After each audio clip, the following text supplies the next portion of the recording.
Bien, donc je suis Alain Pastelec, je travaille à l'École normale supérieure et je vais vous présenter un article qu'on a écrit avec Michel Abdallah, Fabrice Benamouda et Kenny Patterson et qui traite de la sécurité des PRF pour sécurité contre des attaques par clé liée. Donc qu'est-ce que c'est une attaque par clé liée? Donc dans le modèle classique d'attaque, ce qu'on considère c'est un cryptosystème qui fonctionne avec une clé K qui est fixée, un attaquant qui voit des requêtes avec une certaine entrée X pour ce cryptosystème et il essaie d'attaquer le cryptosystème à partir de ça. Dans le modèle à clé liée, ce qu'on fait, c'est qu'on suppose que l'adversaire est un peu plus puissant que ça.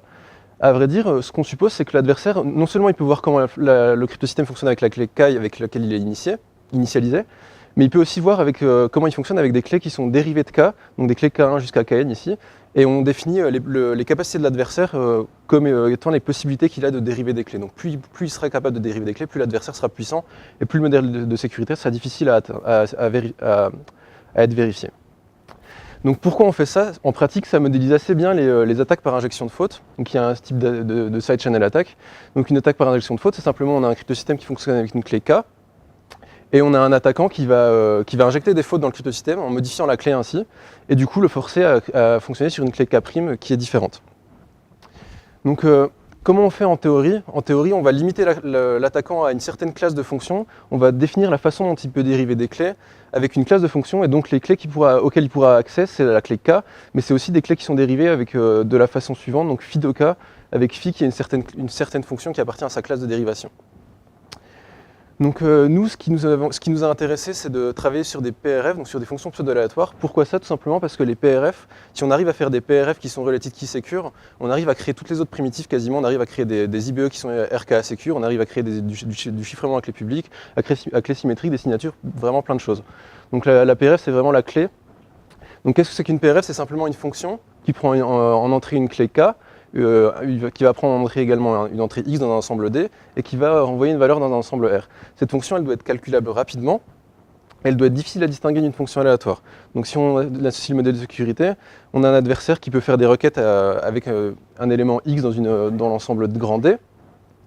On a une clé K qui est initialisée, qui est fixée, et donc à chacune de ces requêtes, soit l'adversaire reçoit la valeur de la PRF pour la clé K sur l'entrée X, soit une valeur aléatoire. Et le but de l'adversaire, c'est de savoir si les réponses qu'il obtient sont calculées à partir de la PRF, ou c'est juste des valeurs aléatoires. Donc en particulier, la fonction qu'on va utiliser pour ce que je vais présenter aujourd'hui, c'est la fonction de Naohrian-Gold qui est définie de la façon suivante. Donc l'ensemble de clés, ça va être ZP puissance n, donc on va avoir une clé de taille n. Les entrées, ça va être des chaînes de bits de longueur n, une chaîne de bits non nulle. Et Naohrian-Gold pour une clé K et une entrée X, ça va juste être élever un élément G, un générateur G d'un groupe d'ordre P premier à la puissance le produit des KI tel que XI vaut 1. Donc gardez ça en tête, on va s'en servir plusieurs fois, mais je la rappellerai, mais pour mes applications, ce sera utilisé.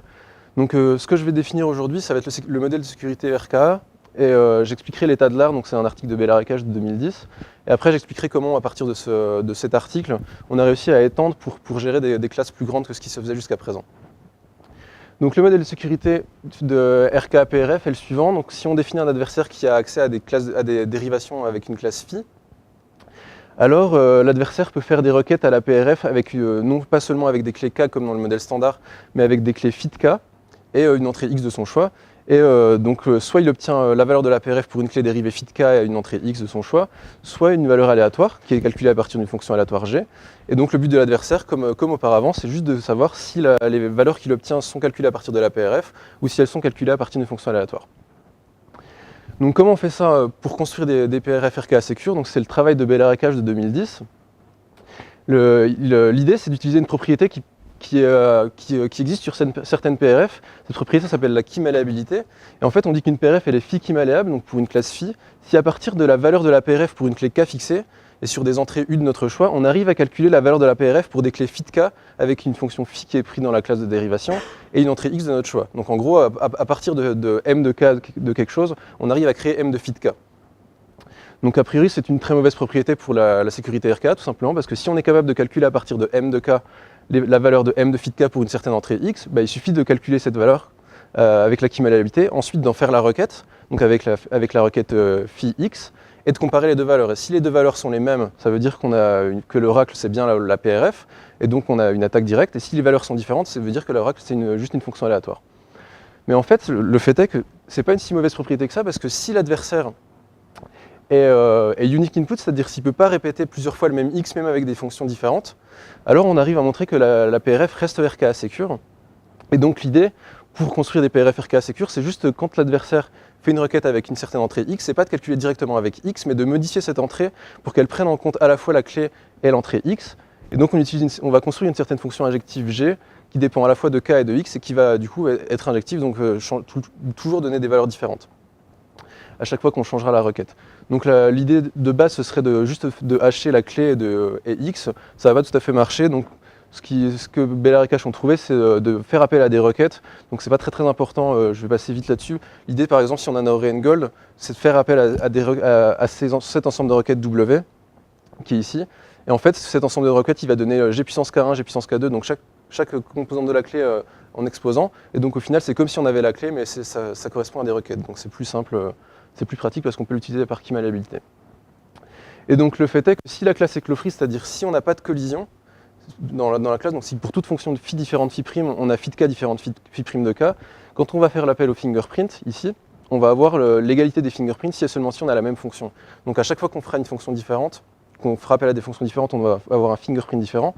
Et donc si on a une fonction de hachage qui est collision résistante, cette valeur elle va tout le temps être distincte du moment que les queries sont distinctes. Et du coup, on a bien forcé le unique input et donc on a une construction qui fait une PRF RKA secure. Donc ça, c'est ce qu'ont fait Bellard et Cache en 2010. Et donc leur framework, c'est le suivant. Si on a une PRF qui est Fiki malléable avec un fingerprint et une fonction de hachage compatible, et si la classe est clos-free, alors ça permet de construire une PRF qui est Phi RKA secure. Ça en particulier, si on l'applique à Nauri and Gold, on arrive à avoir une PRF qui est sûre pour des attaques multiplicatives, donc on multiplie la clé composante par un scalaire. Et on arrive à avoir une PRF RKA secure pour la classe additive également. On ajoute à la clé, à chaque composant de la clé, un certain scalaire. Donc le problème, c'est que la sécurité, elle est basée sur la key malléabilité. Et dans le cas additif, la key malléabilité, elle prend énormément de temps.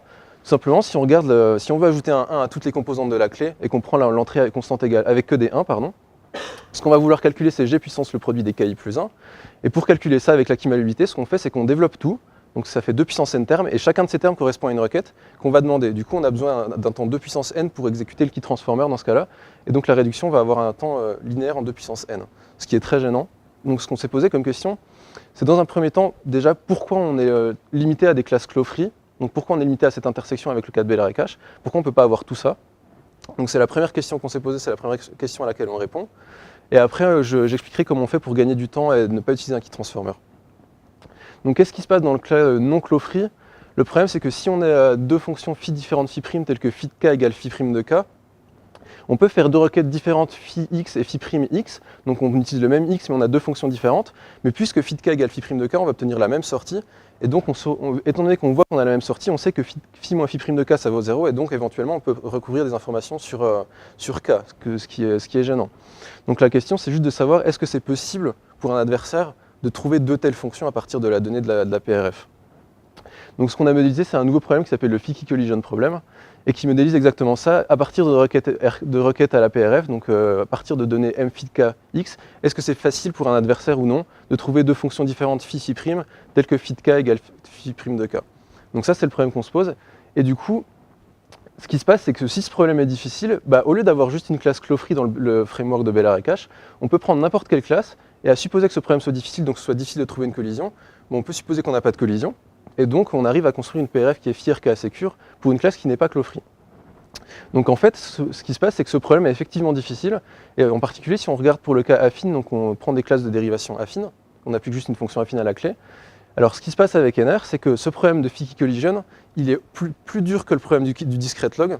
On arrive à faire une réduction assez facilement, et donc on peut supposer que ce problème est suffisamment difficile pour qu'on n'ait pas de collision, et donc on obtient bien une PRF qui est phi RKA secure pour la classe des fonctions affines. Le problème, donc, comme je disais tout à l'heure, c'est qu'on utilise un key transformer, et donc on a toujours ce problème de temps d'exécution en 2 puissance n, comme c'était le cas dans le cas additif. Donc du coup, la question qu'on se pose maintenant, on a réussi à étendre les classes possibles de PRF RKA secure à toutes les classes Fiki malléables. Le problème, c'est qu'on se dit que Fiki malléable, au final, c'est pas forcément une bonne hypothèse, étant donné que le key transformer, ça peut prendre un temps énorme, donc c'est le 2 puissance n ici.